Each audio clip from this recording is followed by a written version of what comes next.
500 বছরের পুরাতন কুসুম্বা শাহী মসজিদে দান বক্স খুলে মিলল বিপুল পরিমাণ টাকা ও এক ব্যতিক্রম চিঠি। নওগাঁ জেলার মান্দা উপজেলায় অবস্থিত ঐতিহাসিক কুসুম্বা শাহী মসজিদ প্রায় 500 বছরের পুরাতন। এই মসজিদের দান বক্স খুলতেই বেরিয়ে এলো এক চমকপ্রদ দৃশ্য। টাকা পয়সায় পরিপূর্ণ দান বক্স থেকে বেরিয়ে এসেছে কারি কারি টাকা, সাধারণ মানুষের করা খোলা মন আর ধর্মীয় অনুভূতি। তবে সবচেয়ে বেশি দৃষ্টি কেড়েছে একটি ছোট্ট চিঠি, যা খুলে পড়ে উপস্থিত সবাই কিছুক্ষণ স্তব্ধ হয়ে যান।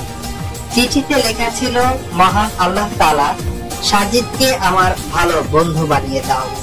সাদা কাগজের অতি সাধারণ হস্তাক্ষরে লেখা এই শব্দটি গভীর এক অনুভূতির প্রতিচ্ছবি। ধারণা করা হচ্ছে কোন এক তরুণ কিশোর এই চিঠি লিখে মসজিদের দান বক্সে ফেলেছে। এক পাশে হাজার হাজার টাকা, অন্য পাশে নিঃস্বার্থ হৃদয়ের এক পবিত্র প্রার্থনা। এই দৃশ্যটি ছুঁয়ে গেছে উপস্থিত সবার হৃদয়ে। স্থানীয় মসজিদ কমিটির এক সদস্য বলেন, দান বক্স খুললে সাধারণত আমরা টাকা পয়সা কিংবা মানত দেখি, কিন্তু এ ধরনের আবেগঘন প্রার্থনা খুব বিরল।